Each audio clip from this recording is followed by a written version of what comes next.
we are focusing on the national portion of the insurance exam by breaking down the specific lines of authority and license types you must master to pass.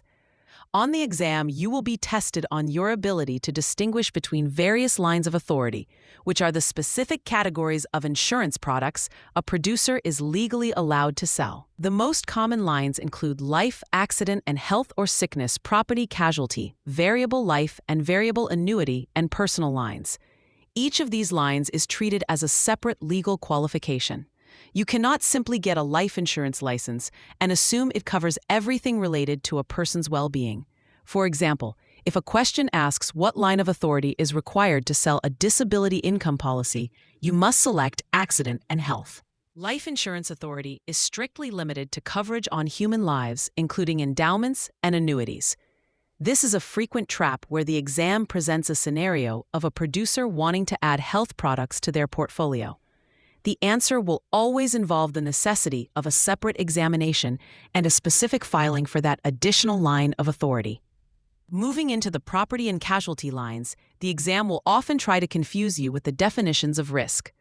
Property insurance covers the direct or consequential loss or damage to property of every kind.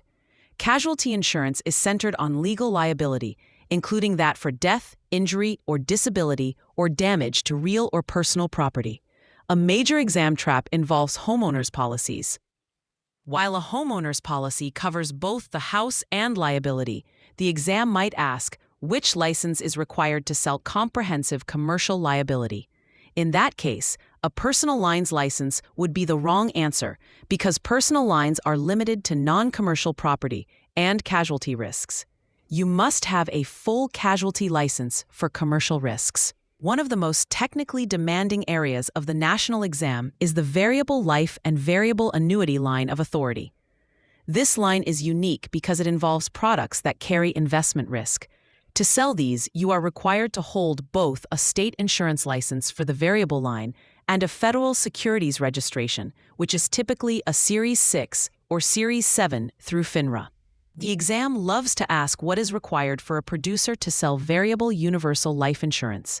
Be careful to select the answer that mentions both the state life license and the federal securities registration. If an answer choice only mentions one or the other, it is a distractor. To help you keep these straight, remember the mnemonic LAP CVP. This stands for life, accident, property, casualty, variable, and personal.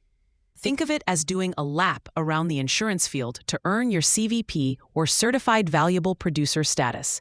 LAP CVP will keep the major lines of authority clear in your mind when you are faced with a list of options on the test.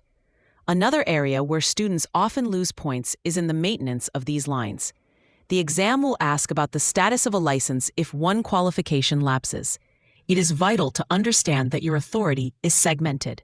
If you fail to meet the continuing education requirements for your lifeline, but you stay current on your property line, you may lose the ability to sell life products while maintaining your property authority.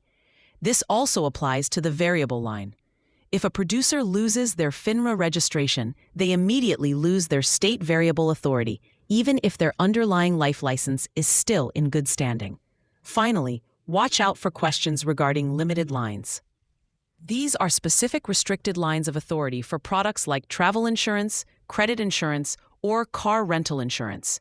These do not require the same level of comprehensive testing as the major lines. If the exam asks about a specialized product like credit life insurance, it is often categorized under a limited line of authority rather than the broad lifeline. Always read the question carefully to see if it is asking about a general line of authority or a specialized limited line, as this will change the correct answer regarding examination requirements. Mastery of these distinctions is the difference between a passing score and a retake.